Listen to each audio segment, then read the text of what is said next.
తిరుమల భూమన వ్యాఖ్యలను ఖండించిన పాలక మండలి సభ్యులు భానుప్రకాష్ రెడ్డి తిరుమల శ్రీవారి ఆలయానికి ఉగ్రవాదులు చేసే ముప్పు ఉంది. విషయంపై టీటీడీని పలుమార్లు కేంద్ర మంత్రిత్వ శాఖ అనేక సార్లు హెచ్చరించింది. సీసీ కెమెరా ఏర్పాటు, మఠానికి ప్రవేశ మార్గం ఒకటే పెట్టుకుని భక్తుల వద్ద నుంచి ఆధార్ కార్డు వివరాలు సేకరించాలని వివిధ మఠాలు పీఠాలను సూచనలు చేశాం. తిరుమలను రాజకీయ పునరావాస కేంద్రంగా మార్చిన వైసీపీకి టీటీడీ గురించి మాట్లాడే హక్కు లేదు. తిరుమల ఆలయం ఇప్పటికే తీవ్రవాదుల నుంచి ప్రమాదం ఉందని చెప్పి కేంద్ర ఇంటెలిజెన్స్ వర్గాలు పలుమార్లు తెలియజేయడం జరిగింది. అందులో భాగంగా 2 అంచెల భద్రత, 3 అంచెల భద్రత కల్పిస్తూ ఆలయంతో పాటు ఇక్కడ వస్తున్నటువంటి భక్తుల భద్రత కూడా బాధ్యత టీటీడీ మీద, పోలీస్ మీద, ప్రభుత్వం మీద ఉంటుంది. అలాంటి సందర్భంలో స్వామివారిని టీటీడీ వ్యవస్థ లేక మునుపు నుంచి శ్రీవారి కైంకర్యాలన్నీ చూస్తున్నటువంటి మఠాలు తిరుమలలో దాదాపు 34 మఠాలు ఉన్నాయి. మఠాధిపతులన్నా పీఠాధిపతులన్నా మాకు చాలా గౌరవం.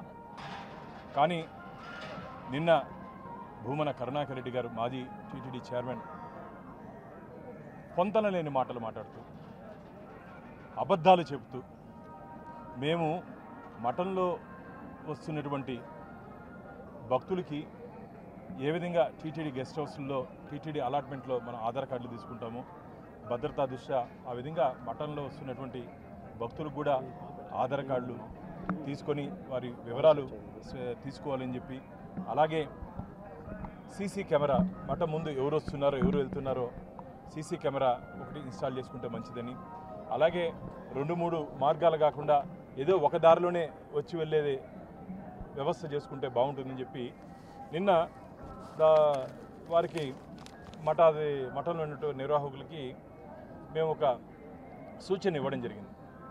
ఇది సూచన, నోటీసు. దాన్ని ఈయనేదో హిందూ మతం మీద దాడి, మఠాల మీద దాడి అని చెప్పి వారు మాట్లాడడాన్ని నేను తీవ్రంగా ఖండిస్తున్నాను.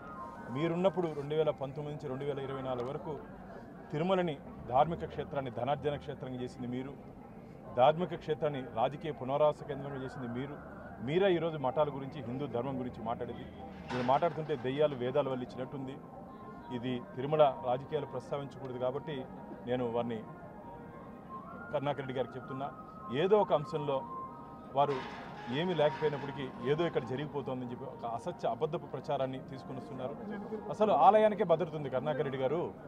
మీరు ఒకసారి చూడండి, ఆలయం పైన ఒకసారి చూడండి, మొత్తం లోపల కానీ పైన కానీ ముందర కానీ మహద్వారం దగ్గర కానీ ఆలయానికి భద్రత ఇస్తున్నాం.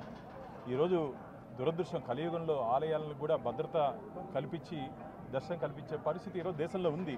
అలాంటి పరిస్థితుల్లో ఇక్కడ వస్తున్నట్టు భక్తుల భద్రత చాలా ముఖ్యం. మనకు భక్తుల భద్రత దృష్ట్యా మాత్రమే ఇక్కడ ఉన్నటువంటి మఠాలకి ఈ సూచనలు ఇవ్వడం జరిగింది. అంతేగాని మీరేదో దీన్ని కూడా రాజకీయ కోణంలో చేస్తూ ఇది మఠాల మీద దాడి అని చెప్పి మీరు మాట్లాడడం మంచిది కాదు. మీ ఇంటికి నేను ఒకసారి అడుగుతా మిమ్మల్ని, మీ ఇంటికి సీసీ కెమెరాలు లేవా? మీ ఇంటికి సెక్యూరిటీ లేదా? మీ ఇంటికి వచ్చే వారికి వివరాలు తెలియదా? ఎవరు వస్తున్నారు, ఎవరు పోతున్నారు? ఎవరైనా ఆగంతకులు వస్తే మీరు ఏమైనా అనుమతిస్తారా? నేను మాట్లాడుతుందన్నారు, ఏదో లగేజ్ తనిఖీ చేసి దాంట్లో గంజాయి ఉంటుందా, మారణాయుధాలు భక్తులు తీసుకొని వస్తారని. అయ్యా, మొన్న జరిగినటువంటి పహల్గాం కానీ ఇవన్నీ దాడుల దృష్ట్యా ఇక్కడ అదనపు భద్రత పెట్టాలి. వస్తున్నటువంటి భక్తుల పట్ల అప్రమత్తంగా ఉండాలి. భక్తుల ముసుగులో, మళ్ళీ చెప్తున్నా, భక్తుల ముసుగులో ఎవరన్నా సంఘ విద్రోహ శక్తులు వచ్చే అవకాశం ఉంది కాబట్టి జాగ్రత్తలు తీసుకుంటున్నాం. జాగ్రత్తల్లో భాగంగానే మేము ఈ మాకు ఉన్నటువంటి వ్యవస్థల్లో ఎక్కడెక్కడ ఉందో ఎవరెవరు భక్తులు వచ్చి రూములు తీసుకుంటారో వాళ్ళ మీద పూర్తి నిఘా. నేను మొన్ననే బోర్డు మీటింగ్లో కూడా మాట్లాడడం జరిగింది. నేను మొన్న అల్పాహారం రాత్రి తీసుకునే దానికి హెచ్డిసి కాంప్లెక్స్కి వస్తే మొత్తం మిగతా రాష్ట్రాల నుంచి ఉన్నటువంటి ఎంప్లాయీస్ కనపడ్డారు. నేను కూడా చెప్పడం జరిగింది, వాళ్ళ దగ్గర ఉన్నటువంటి ఐడి కార్డ్స్ ఎక్కడి నుంచి వచ్చారు పూర్తి వివరాలు తీసుకోండి అని. అలాగే మఠంలో పనిచేస్తున్నటువంటి సిబ్బంది కూడా పూర్తి వివరాలు తీసుకోవాల్సిన అవసరం ఉంది.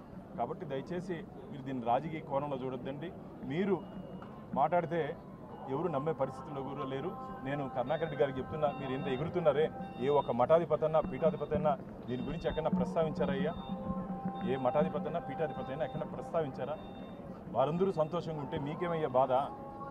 అంటే కొండ కలకలగా ఒక ఆధ్యాత్మిక వెలుగుతుంటే మీకు నచ్చదు. ఎందుకంటే 2019 నుంచి నేను ఒకటే అడుగుతున్నా, అసలు మీ హయాంలో లోపల పరకాయంలో దొంగతనం జరిగితే ఆ దొంగని పక్కన పెట్టి సేఫ్ ఎగ్జిట్ చేసినట్టు మీరు లోపల దొంగతనం జరిగితే, పరకాయంలో దొంగతనం జరిగితే దాన్ని నియమ నిబంధనలకు వ్యతిరేకంగా లోకాలతో రాజీ చేసి మీరా ఈరోజు నీతులు మాకు చెప్పేది. కాబట్టి దేవుడి గురించి, దైవం గురించి, దేవస్థానాల గురించి మాట్లాడే నైతిక హక్కు వారికి లేదని చెప్పి నేను తెలియజేస్తున్నాను.